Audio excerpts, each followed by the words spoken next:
दोस्तों, पिछले बयान में आपने सुना कि किशोरी को अगवा करने के बाद ललिता जब वापस लौट रही होती है तो असली कमला के साथ उसकी मुठभेड़ हो जाती है, जिसमें वो परास्त हो जाती है। उसको कैद खाने में डालने के बाद कमला अपने भाई हरनाम सिंह के साथ किशोरी की तलाश में वापस निकल पड़ती है। अब अगला बयान यानी छठवां बयान इस तरह से।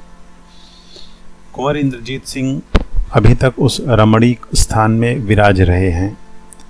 जी कितना ही बेचैन क्यों न हो, मगर उन्हें लाचार माधवी के साथ दिन काटना ही पड़ता है। खैर, जो होगा देखा जाएगा, मगर इस समय दोपहर दिन बाकी रहने पर भी कुंवर इंद्रजीत सिंह कमरे के अंदर सुनहले पावों की चारपाई पर आराम कर रहे हैं और एक लौंडी धीरे धीरे पंखा झल रही है। हम ठीक नहीं कह सकते कि उन्हें नींद दबाए हुए है या जानबूझकर महठियाए पड़े हैं और अपनी बदकिस्मती के जाल को सुलझाने की तरकीब सोच रहे हैं। खैर, इन्हें इसी तरह पड़े रहने दीजिए और आप ज़रा तिलोत्तमा के कमरे में चलकर देखिए कि वो माधवी के साथ किस तरह की बातचीत कर रही है। माधवी का हंसता हुआ चेहरा कह देता है कि बनिस्बत और दिनों के आज वो खुश है, मगर तिलोत्तमा के चेहरे से किसी तरह की खुशी नहीं मालूम होती। माधवी ने तिलोत्तमा का हाथ पकड़कर कहा, सखी, आज तुझे उतना खुश नहीं पाती हूँ जितना मैं खुद हूँ। तिलोत्तमा, तुम्हारा खुश होना बहुत ठीक है। माधवी, तो क्या तुम्हें इस बात की खुशी नहीं कि किशोरी मेरे फंदे में फंस गई और एक कैदी की तरह मेरे यहाँ तहखाने में बंद है? तिलोत्तमा, इस बात की तो मुझे भी खुशी है। माधवी, तो रंज किस बात का है? हाँ, समझ गई। अभी ललिता के लौट कर न आने का बेशक तुम्हें दुख होगा।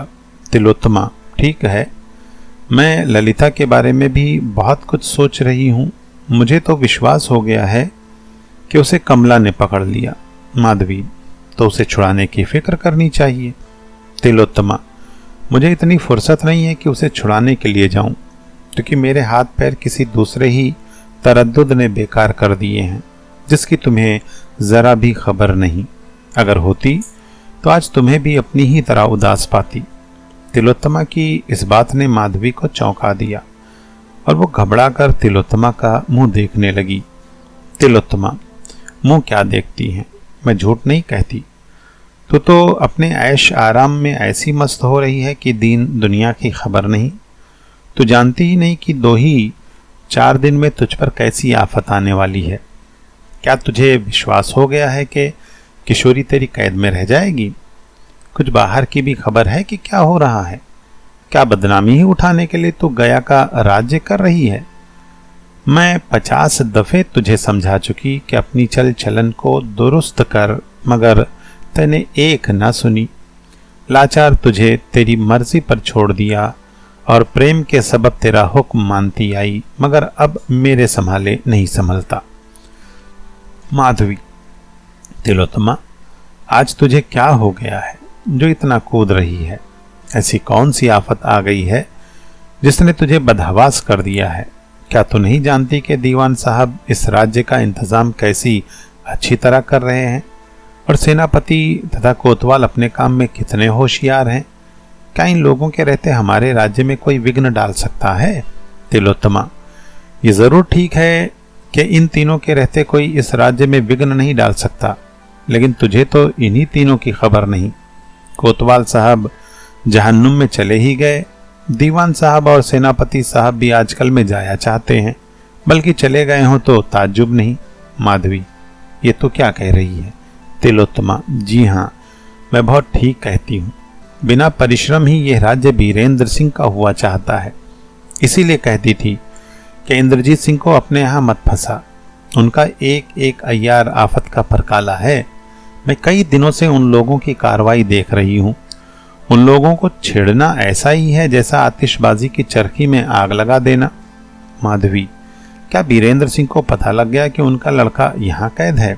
तिलोत्तमा, पता नहीं लगा तो इसी तरह उनके अय्यार सब यहाँ पहुंचकर उधम मचा रहे हैं। माधवी, तो तूने मुझे खबर क्यों ना की?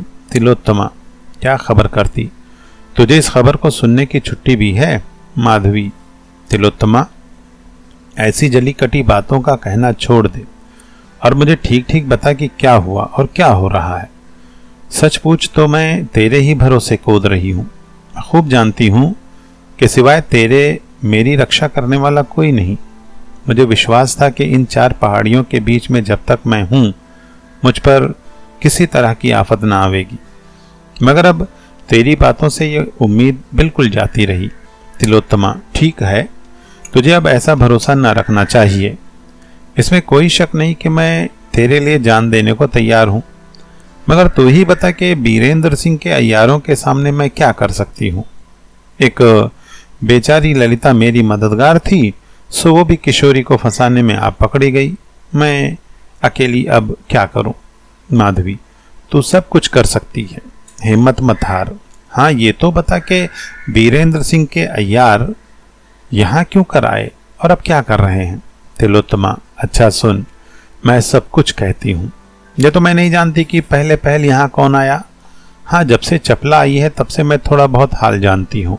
माधवी चौंक कर, क्या चपला यहाँ पहुँच गई? तिलोत्तमा, हाँ पहुँच गई है।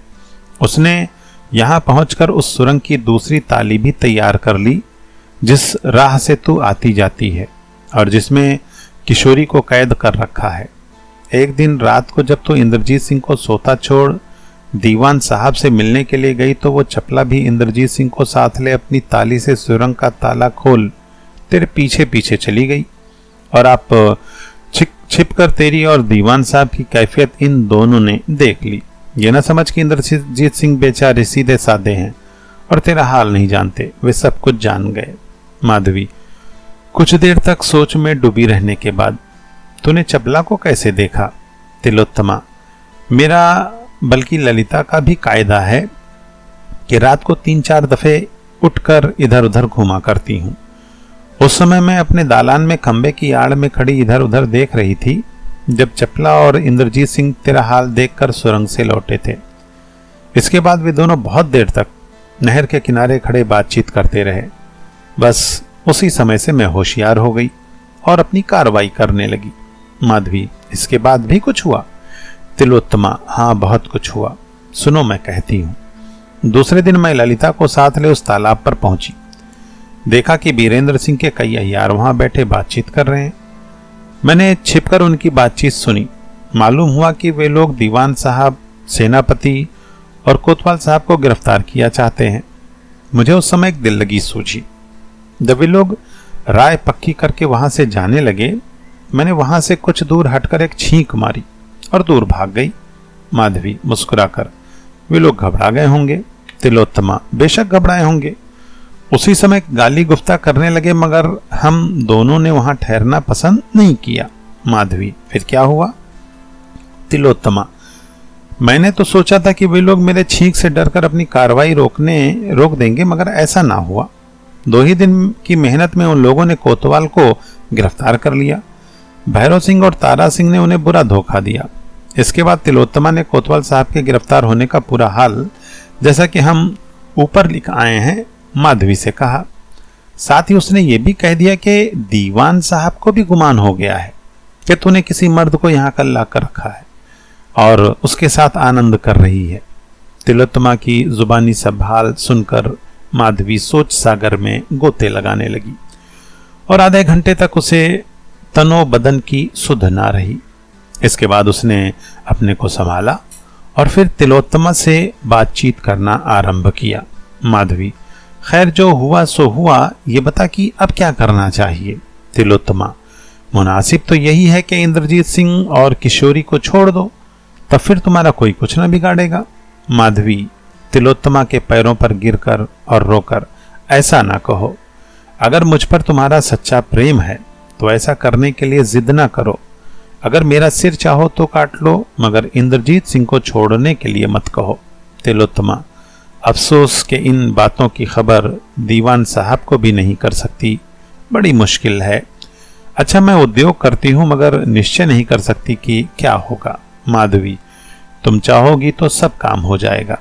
तिलोत्तमा, पहले तो मुझे ललिता को छुड़ाना मुनासिब है। माधवी, अवश्य।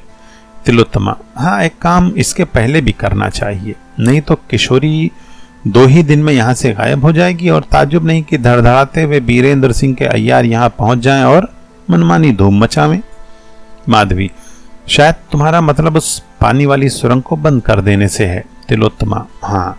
माधवी, मैं भी यही मुनासिब समझती हूँ। मैं सोचती हूँ कि जरूर कोई अय्यार उस रोज उसी पानी वाली सुरंग की राह से यहाँ आया था, जिसकी देखा देखी इंद्रजीत सिंह उस सुरंग में घुसे थे, मगर बेचारे पानी में आगे न जा सके और फिर लौट आए।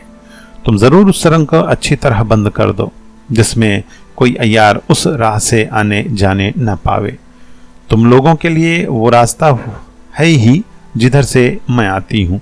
हाँ, एक बात और है, तुम अपने पिता को मेरी मदद के लिए क्यों नहीं ले आती? उनसे और मेरे पिता से बड़ी दोस्ती थी, मगर अफसोस आजकल वे मुझसे बहुत खफा हैं। तिलोत्तमा, मैं कल उनके पास गई थी, पर वे किसी तरह नहीं मानते। तुमसे बहुत ही ज्यादा रंज हैं, मुझ पर बहुत बिगड़ते थे। अगर मैं तुरंत न चली आती तो बेइज्जती के साथ निकलवा देते। अब मैं उनके पास कभी ना जाऊंगी। माधवी, खैर जो कुछ किस्मत में है भोगूंगी।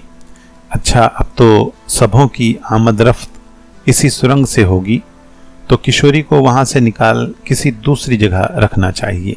तिलोत्तमा, उस सुरंग से बढ़कर कौन सी ऐसी जगह है जहां उसे रखोगी? दीवान साहब का भी तो डर है। थोड़ी देर तक इन दोनों में बातचीत होती रही। इसके बाद इंद्रजीत सिंह के सोकर उठने की खबर आई। शाम भी हो चुकी थी। माधवी उठकर उनके पास गई और तिलोत्तमा पानी वाली सुरंग को बंद करने की फिक्र में लगी। पाठक, इस जगह मामला बड़ा ही गोलमाल हो गया। तिलोत्तमा ने चालाकी से बीरेंद्र सिंह के अय्यारों की कार्रवाई देख ली। माधवी और तिलोत्तमा की बातचीत से आप ये भी जान गए होंगे कि बेचारी किशोरी उसी सुरंग में कैद की गई है जिसकी ताली चपला ने बनाई थी, या जिस सुरंग की राह चपला और कुंवर इंद्रजीत सिंह ने माधवी के पीछे जाकर ये मालूम कर लिया था कि वो कहाँ जाती है। उस सुरंग की दूसरी ताली तो मौजूद ही थी। किशोरी को छुड़ाना चपला के लिए कोई बड़ी बात न थी। अगर तिलोत्तमा होशियार होकर उस आने जाने वाली राह अर्थात पानी वाली सुरंग को, जिसमें इंद्रजीत सिंह गए थे और आगे जल में देखकर लौट आए थे, पत्थर के ढोकों से मजबूती के साथ बंद ना कर देती। कुंवर इंद्रजीत सिंह को मालूम हो ही गया था कि हमारे अय्यार लोग इसी राह से आया जाया करते हैं। अब उन्होंने अपनी आंखों से यह भी देख लिया कि ये सुरंग बखूबी बंद कर दी गई। उनकी नाउम्मीदी हर तरह से बढ़ने लगी। उन्होंने समझ लिया कि अब चपला से मुलाकात ना होगी और बाहर हमारे छुड़ाने के लिए क्या क्या तरकीब हो रही है इसका पता भी बिल्कुल ना लगेगा। सुरंग की नई ताली जो चपला ने बनाई थी वो उसी के पास थी, तो भी इंद्रजीत सिंह ने हिम्मत ना हारी। उन्होंने जी में ठान लिया कि अब जबरदस्ती से काम लिया जाएगा। जितनी औरतें यहाँ मौजूद हैं सभी की मुश्कें बांध नहर के किनारे डाल देंगे और सुरंग की असली ताली माधवी के पास से लेकर सुरंग की राह माधवी के महल में पहुंचकर खून खराबा मचावेंगे।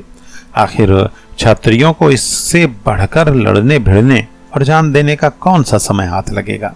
मगर ऐसा करने के लिए सबसे पहले सुरंग की ताली अपने कब्जे में कर लेना मुनासिब है, नहीं तो मुझे बिगड़ा हुआ देख जब तक मैं 2-4 औरतों की मुश्कें बांधूंगा सब सुरंग की राह भाग जाएंगी। फिर मेरा मतलब जैसा मैं चाहता हूं सिद्ध ना होगा। इंद्रजीत सिंह ने सुरंग की ताली लेने के लिए बहुत कोशिश की मगर ना ले सके, क्योंकि वो ताली उस जगह से जहां पहले रहती थी हटाकर किसी दूसरी जगह रख दी गई थी।